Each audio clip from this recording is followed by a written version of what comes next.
Tu savais que la France avait utilisé du gaz chimique durant la guerre d'Algérie? Écoute bien.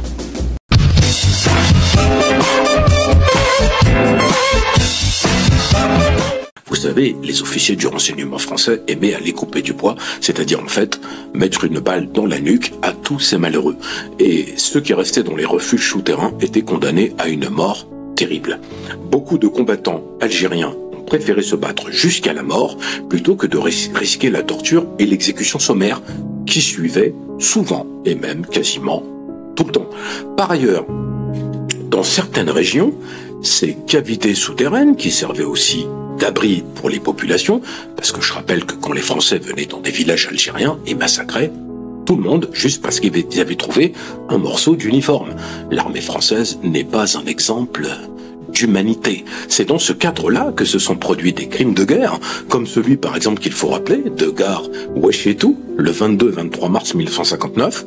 Pour la survenue ou non de ces crimes, tout semble dépendre du commandement français sur le terrain et de la considération qui est portée aux populations civiles. Je rappelle que la France ne fait aucune différence entre les combattants de la LN et les populations civiles. Cela est contraire au protocole de Genève, pourtant signé par la France en 1925.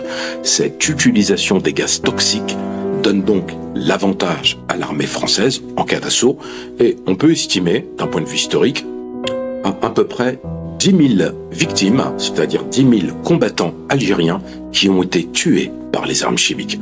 Alors, j'ai envie de vous dire, vive la patrie des droits de l'homme, la liberté, égalité, fraternité. Les armes chimiques qui sont employées en Algérie ne sont pas particulièrement innovantes, il faut le préciser. Quand on regarde les sources, c'est à la base d'un cocktail, en fait, qui est en fait le mélange de produits utilisés pour le maintien de l'ordre, ce qu'on appelle le gaz CN et le gaz PM, c'est l'adamsite. C'est un dérivé de l'arsenic et de Kiekersglur, ça vient d'Allemagne, une terre silicieuse très fine qui sert à transporter les particules de gaz et qui vont affecter très profondément l'organisme de tout humain qui sera touché.